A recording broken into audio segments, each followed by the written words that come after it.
আসসালামু আলাইকুম প্রিয় দর্শক।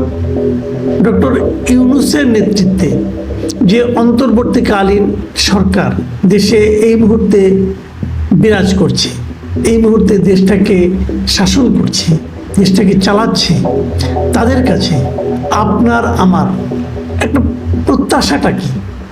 আমরা এদের কাছে আসলে কী চাই? কেবল কি দেশ চালাবে এরা ঠিকঠাক মতো, এটুকুই চাই, আর কিছু চাই না? চাই। সেটা কি চাই? আমরা একটা সংস্কার চাই। কিসের সংস্কার? রাষ্ট্র পদ্ধতির সংস্কার, সরকারের সংস্কার, এমনকি রাজনৈতিক দলের মধ্যেও একটা সংস্কার আমরা চাই। রাজনৈতিক দলগুলোতে ধরে ধরে সংস্কার করা যাবে না। যদি আমরা জনগণের প্রত্যাশার মধ্যে সেই সংস্কার দেখতে পাই, জনগণ যদি নতুন কিছু চায়, তাহলে রাজনৈতিক দলগুলো যদি জনগণের রাজনৈতিক দল হতে চায়, তাহলে কিন্তু তারাও নিজেদের মধ্যে সে ধরনের সংস্কার করার ক্ষেত্রে আগ্রহী হয়ে উঠবে। অনেককে আমি বলতে শুনেছি, তারা বলে যে রাজনৈতিক দল বহু দেখেছি, এর চেয়ে বরং এই নির্দলীয় সরকার, ইউনূস সাহেবের সরকার এটাই থাকুক। এই যে কথাটা তারা বলে, এই কথাটা কি পলিটিক্যাল পার্টিগুলোর নেতৃবৃন্দের কানে যায় না? যায়। এবং কানে যাওয়ার পর তারা যখন এইখান থেকে একটা নিজেদের মধ্যে উপলব্ধি তাদের মধ্যে তৈরি হয় যে না, গতানুগতিক পদ্ধতিতে চলবে না, এখন দলকে পরিবর্তন হতে হবে, এখন দলের আচরণে পরিবর্তন আনতে হবে, এমন পরিবর্তন আনতে হবে যা দেখে জনগণ খুশি হয়। সেই কাজটা কিন্তু আমি যেন একটু দেখতে পাচ্ছি, আমি যেন আশাবাদী হয়ে উঠছি। একটা উদাহরণ দিয়ে বলি, সেই উদাহরণটা দেওয়ার জন্য আজকে এত কিছু বললাম। আমি গত কয়েকদিন ধরে বলছি, আমি বিএনপির আচার আচরণে কিন্তু খুশি হচ্ছি, কারণ তারা কোনো ধরনের চাঁদাবাজির খবর পেলে পর তার বিরুদ্ধে অ্যাকশন নিতে দ্বিধা করছে না। যত বড় নেতাই হোক না কেন, তাকে জিজ্ঞাসাবাদের সম্মুখীন করছে যে কেন তুমি এটা করলে। অনেক জায়গায় কমিটি পর্যন্ত বিলুপ্ত করে দেওয়া হয়েছে, সংশ্লিষ্ট নেতৃবৃন্দের বিরুদ্ধে অ্যাকশন নেওয়া হয়েছে, দল থেকে বহিষ্কার করা হয়েছে, কোথাও কোথাও তাদের বিরুদ্ধে নিজের দলের বিরুদ্ধে মামলা পর্যন্ত করা হয়েছে, কোনো ছাড় দেওয়া হচ্ছে না। এই জায়গাটা আমাকে আশাবাদী করে তুলেছে। সর্বশেষ যে ঘটনাটা ঘটল, যে তারা যখন নাকি ত্রাণ দিচ্ছে সারা দেশের মানুষকে, ত্রাণ দেওয়ার জন্য তারা একটা তহবিল গঠন করেছে, এবং সেই তহবিলে তারা সবার কাছ থেকে সাহায্য আশা করছে, আহ্বান জানিয়েছে, আপনারা সবাই আমাদেরকে সাহায্য করুন, আমরা সেই সাহায্য নিয়ে যে সাধারণ মানুষকে বন্যা দুর্গত এলাকায় ত্রাণ বিতরণ করব। সেখানেও আজকের খবরটা হলো, তারা আরএকে সিরামিকের কাছ থেকে 10 লাখ টাকা আরএকে সিরামিক তাদেরকে দিয়েছিল, তারা সেই টাকাটা ফেরত দিয়েছে। কেন ফেরত দিল? এটা কিন্তু একটা ঘটনা, এর পেছনে আরেকটা ঘটনা আছে। সেটা হলো আরএকে সিরামিকের যারা মালিক, বিশেষ করে আরএকে সিরামিকের যিনি ব্যবস্থাপনা পরিচালক একরামুজ্জামান সাহেব, তিনি কিন্তু বিএনপির একসময় কেন্দ্রীয় কমিটিতেই ছিলেন।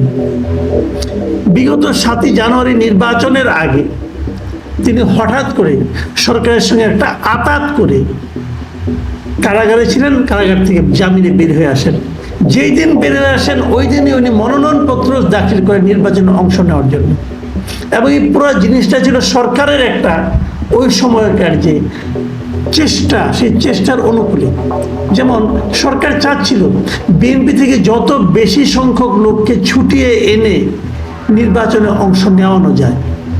এর আগে শাহজাহান ওমর এরকমভাবে এসেছিল, এবং তারপরে একরামুজ্জামান সাহেব আসলেন। উনি যথারীতি নির্বাচিত হলেন, স্বতন্ত্র হিসেবে দাঁড়ালেন, নির্বাচিত হলেন। হয়ে এর ঠিক 1 মাস পরে ফেব্রুয়ারি মাসের 13 তারিখে উনি আবার কিন্তু আওয়ামী লীগে যোগও দিলেন, মানে উনি তখন আওয়ামী লীগের এমপি হয়ে গেলেন। এভাবে বিএনপি থেকে উনি গাদ্দারি করলেন, যাকে বলি আমরা, মীর জাফরের মতো আচরণ করলেন। এটা অস্বাভাবিক কিছু না, কিন্তু ওনার টাকার অভাব নাই, কিন্তু সমস্যা হলো নীতির অভাব ছিল।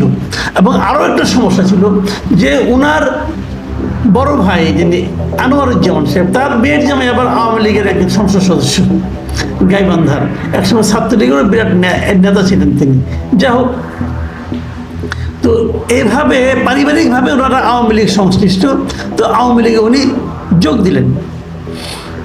যোগ দেওয়ার পর তারপর তো যা হবার হলো 5ই আগস্ট আওয়ামী লীগ বিদায়। এবং বিদায় হওয়ার পর এখন উনি যেন আবার বিএনপির সঙ্গে সম্পর্কটা ভালো করার চেষ্টা করছেন এবং সম্ভবত সেই ভালো করারই একটা পদক্ষেপ হিসাবে উনি এই ত্রাণ তহবিলে 10 লাখ টাকা জমা দিয়েছে। টাকাটা কিন্তু জমাও হয়েছিল। তারপর যখন বিএনপি জানতে পারলো টাকাটা কে দিয়েছে এবং সেটা আরেক ইসলামিক দিয়েছে, তারা সেই টাকাটা ফেরত দিয়েছে। এই ফেরত দেওয়ার ঘটনাটা আমাকে আশাবাদী করে তুলেছে। 3 তারিখে তারা এই টাকাটা একবার সংবাদ বিজ্ঞপ্তির মাধ্যমে সবাইকে জানিয়েছে। আমি মনে করি এটা অত্যন্ত ভালো একটা নীতি। কারণ একটা জিনিস কি, আমাদের গ্রামে একটা প্রবাদ আছে, কিন্তু সেই প্রবাদটা হলো, যদি তুমি কারোর সম্পর্কে ধারণা করতে চাও সে কেমন, অথবা লোকটা কেমন, অথবা সংগঠনটা কেমন, তুমি দেখবে তারা কাদের সঙ্গে উঠা বসা করে, তার বন্ধু বান্ধব কারা, এটা দেখে তুমি চিনতে পারবে। তো বিএনপিতে কারা চলাফেরা করে, কারা যাতায়াত করে, কারা এখান থেকে সুযোগ সুবিধা পায় এবং নেয়, তাদের দেখে সিদ্ধান্ত নিতে হবে এই দলটা কেমন। এই সমস্ত মির্জাফরদের যে দলের মধ্যে ঢুকতে না দেওয়ার যে দৃঢ়তা বিএনপি, এটাকে আমি অনার করি। অনেকে তো বলবেন যে এই সময়ে সামনে একটা নির্বাচন আছে, এখন সবাইকে নিয়ে থাকতে হবে, এইরকম যদি বহিষ্কার ধীরে ধীরে প্রতিদিন চলতে থাকে তাহলে তো দল একসময় কিছু থাকবে না। আমি এই ধরনের মতের সঙ্গে সম্পূর্ণ দ্বিমত পোষণ করি।